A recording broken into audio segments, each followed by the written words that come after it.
Olá pessoal, tudo bem com vocês? Meu nome é Ana Paula, sou neuropsicopedagoga clínica institucional, trabalho na clínica Marinho, Instituto Marinho de Saúde, aqui em Monte Santo de Minas. E estamos aqui mais uma vez para poder falar com vocês sobre a neuropsicopedagogia, né? Eu sempre trago para vocês alguma coisa sobre os estudos, né, que nós temos feito a partir da neuropsicopedagogia, para que vocês saibam qual é o trabalho desenvolvido aqui na clínica, dentro do consultório, com os nossos aprendentes, com os nossos pacientes, certo? E eu queria falar um pouquinho com vocês hoje sobre a questão do desenvolvimento e da plasticidade do sistema nervoso central, né? Esse assunto nosso, ele vem de estudos das neurociências, porque elas mostram que o cérebro humano, ele é capaz de gerar novas células, ele gera novas células, e que existe um sincronismo entre o cérebro e o desenvolvimento e o que modela o seu crescimento e a maturação. Então, há como se fosse um equilíbrio entre o desenvolvimento cerebral, o desenvolvimento e o crescimento maturacional. Tudo deve caminhar junto, né? Tudo deveria caminhar junto. O sistema nervoso humano, ele inicia o seu desenvolvimento nas primeiras semanas de vida embrionária até a vida adulta. Segundo Coenza e Guerra, né, uma fala de dois autores importantes em 2011, eles diziam o seguinte, que o sistema nervoso ele é extremamente plástico nos primeiros anos de vida, ou seja, a capacidade de formação de novas sinapses é muito grande, o que é explicável pelo longo do período de maturação do ser humano, a maturação do cérebro humano, e se estende até os anos da adolescência, né? Plasticidade cerebral ou a neuroplasticidade seria o quê? É uma habilidade vitalícia, nós vamos ter sempre, de que o cérebro ele se reorganiza em vias neurais. Então, através dos neurônios, com base nas experiências ao longo da nossa vida, né, nós vamos ter essa capacidade. Essa capacidade vai estar presente ao longo de toda a nossa vida, né? Mas para certas habilidades ela é mais susceptível no início do desenvolvimento humano, quando somos bem jovens, bem crianças, né? Durante muito tempo, acreditou-se que a capacidade de aprendizagem ela era pequena nos adultos e quase nula na velhice. Isso não é verdade. O conhecimento atual do cérebro e do seu funcionamento, ele permite afirmar que a plasticidade nervosa, ainda que diminuída, ela permanece pela vida inteira, tá? Logo, a capacidade de aprendizagem, ela é mantida. Então, nunca é tarde para se aprender, nunca é tarde para ler, nunca é tarde para mudar a nossa atitude de aprender, de crescer, de desenvolver, né? De entrar na escola, de fazer um curso, de cursar uma faculdade depois de estar já na velhice, né? Nunca é tarde, né? Essa é uma frase já ouvida há muito tempo, sábia, e eu creio muito nisso, nunca é tarde para nada, né? A gente tem outra fala aqui, né, que eu estou retirando do livro, que é de Schwenk, em 2002. Ele destaca a ação da plasticidade cerebral e diz que diante das imensas possibilidades de realização do ser humano, essa plasticidade, ela é essencial. O cérebro, ele pode servir a novas funções criadas pela cultura na história do ser humano, sem que sejam necessárias transformações na estrutura do órgão físico.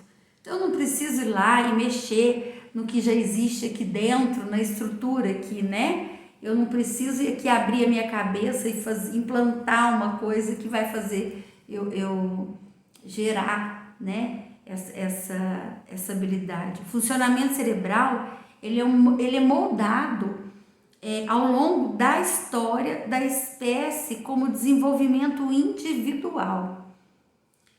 E o que significa isso? Ele é uma estrutura e o funcionamento do cérebro, eles não são inatos, né? Fixos, imutáveis, mas eles passam por mudanças no decorrer do desenvolvimento do indivíduo, devido à interação do ser humano com o meio físico e com o meio social. Então, seria errado a gente dizer se fulano de tal não vai aprender nada mais porque já passou da fase, já passou da idade. Isso não existe, tá? Existe sempre uma possibilidade do aprendizado, sim. Isso vai desenvolver dos estímulos, isso vai depender dos estímulos que essa pessoa, que esse indivíduo, que essa criança que tenha, né? E o sujeito acaba a receber uma interação, ele interage, né? E com isso, esses estímulos, eles vão gerar sinapses no nosso cérebro. Eu não preciso abrir meu cérebro para isso. Eu faço coisas simples, a gente pode desenvolver isso de uma maneira treinada, né? A leitura é treinada, o desenvolvimento intelectual, ele é estimulado, né? Então, essa plasticidade, a grande plasticidade no fazer, no desfazer as associações existentes entre as células nervosas, é a base da aprendizagem e permanece. Felizmente, ela permanece sim, e é ao longo da vida, né? Ela apenas diminui sim com o passar dos anos, exigindo mais tempo para ela ocorrer e demandando-se um esforço maior, né, para que o aprendizado ocorra de fato. Então, é lógico que teremos aí um aprendizado mais fácil quando ele acontece mais cedo. Então, as intervenções, o aprendizado, ele é mais fácil na infância, na adolescência, mas isso não significa que ele não ocorra na idade adulta e na velhice. Ele vai ter um pouco de mais tempo, ele vai ter um pouco mais de trabalho, mas ele vai aprender, né?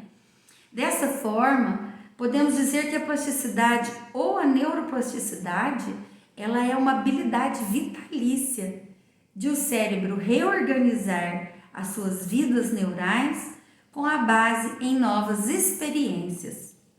Nós costumamos classificar esse processo plástico em 3 estágios.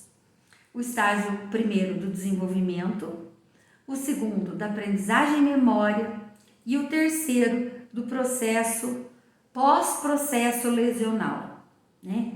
Quando você tem uma lesão.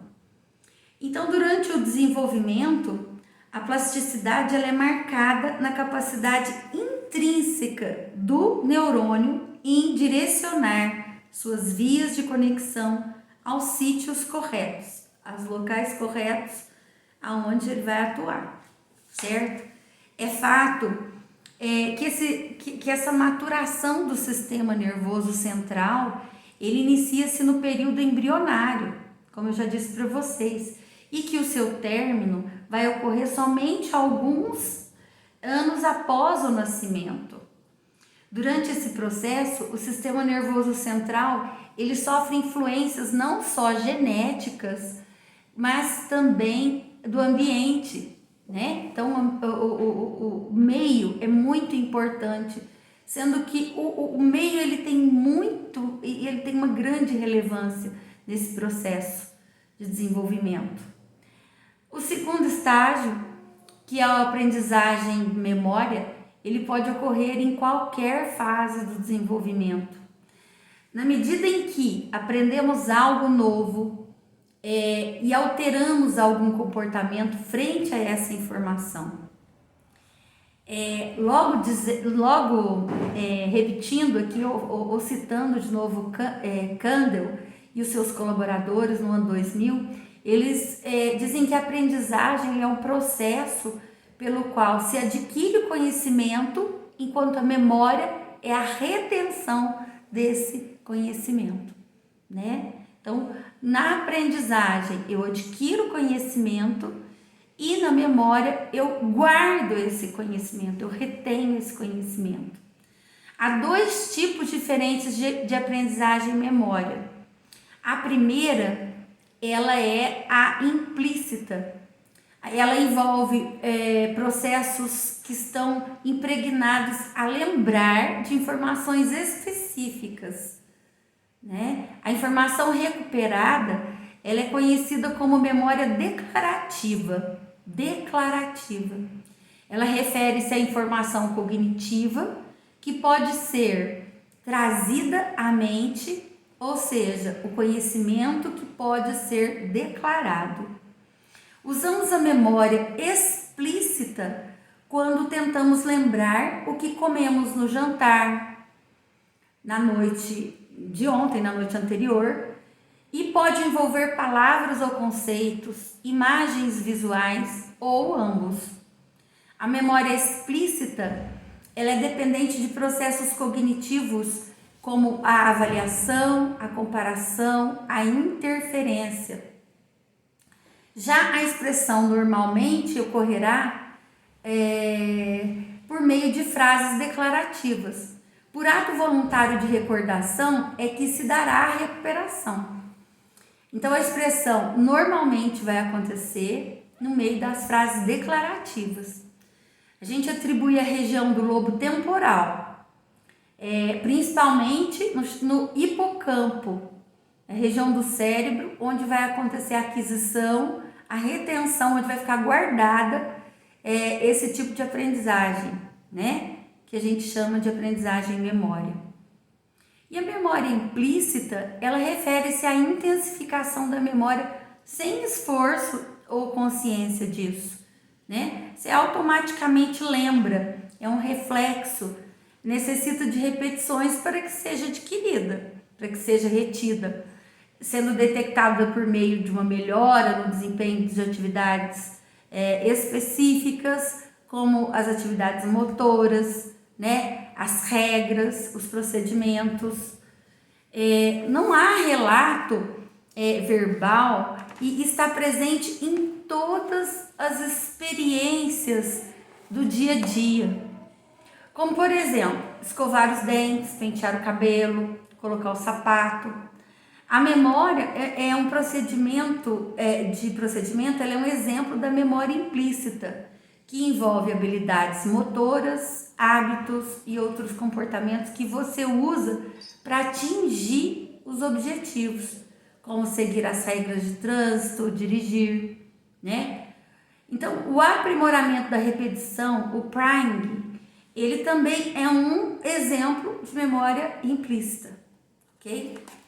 Analisando a memória, quanto ao tempo de armazenamento das informações, nós podemos classificá-la assim: memória de trabalho, memória a curto prazo e memória a longo prazo. E isso a gente vai falar no próximo vídeo, ok? Um grande beijo para vocês e até mais. Tchau, tchau!